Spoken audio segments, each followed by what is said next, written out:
journey bilang mag-asawa, hindi madali. Lalo na maging nanay, maging tatay. So, ayun yung journey. So, sabi na naman ng asawa ko na hindi nga para sa mga kami. So, para gano'n din ang post namin sa mga anak. Lahat naman yung posting. But ayun ang tinuturo namin. Well, paano kami ng tinuturuan?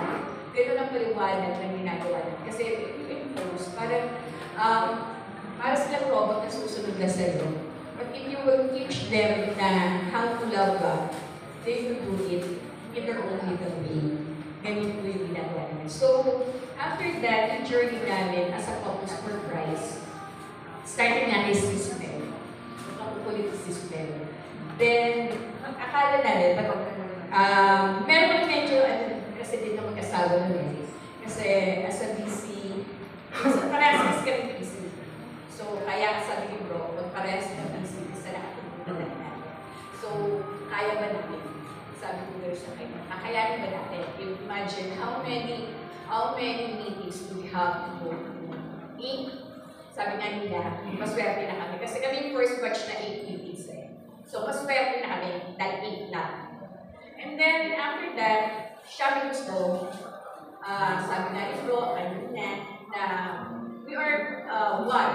When we do the marriage vows to God, yung vow, parehas kayo. So even though there's a disagreement, because medyo alangan ako, to be practical, alangan ako. So, sumunod ako, magiging gusto ng Diyos. Sabi nga, ayun, gusto na asawa ko, why not tayo? So, ano kami, una, siya lang, kita mo yung kanyang nagustuhan. And then after that, after the first goal, the second goal, we need to realize, yeah, God is calling us. Kasi hindi, meron pa kayong hindi, in your death of being a married couple, hindi lahat, alam mo, meron matutunan sa iba. Hindi po, matagal na kayo, wala kang matutunan sa mga bago. Yun yung naging parang realization. So, ano kami, atin, kailangan kami absent complete attendance. Talagang protocol. Complete attendance. Tapos, parang awarded din kami ng early bird. So, yun. So, ganun yung naging journey namin. I thought, yung journey na yun, it ends up, doon na lang. Pero, may bagong journey na naman pala. As couples for Christ. But we graduated, ang ganito na ba tayo? Hindi ko pala. So, it is a beginning of another journey for us. We become part of the community.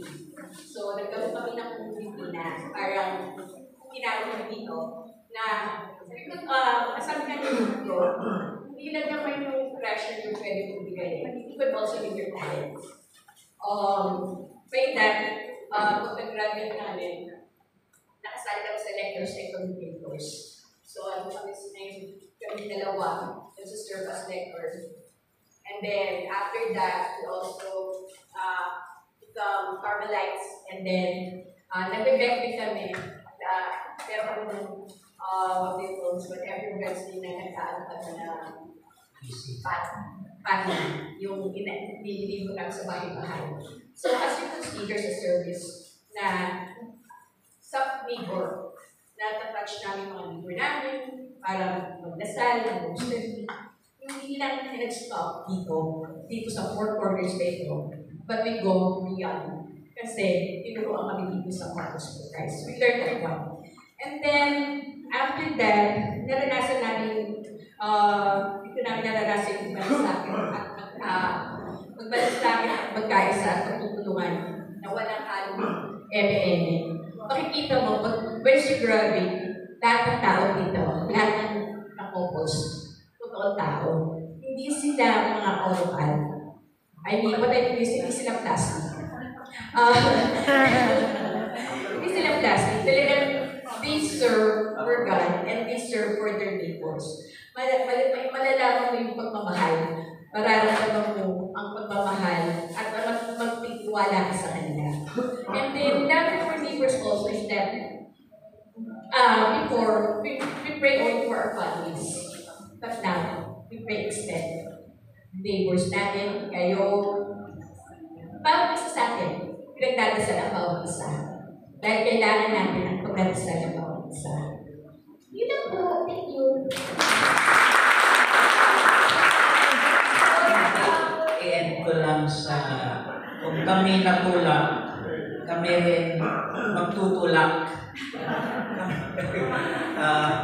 Natulak kami, Hussein, ay manulak na rin kami.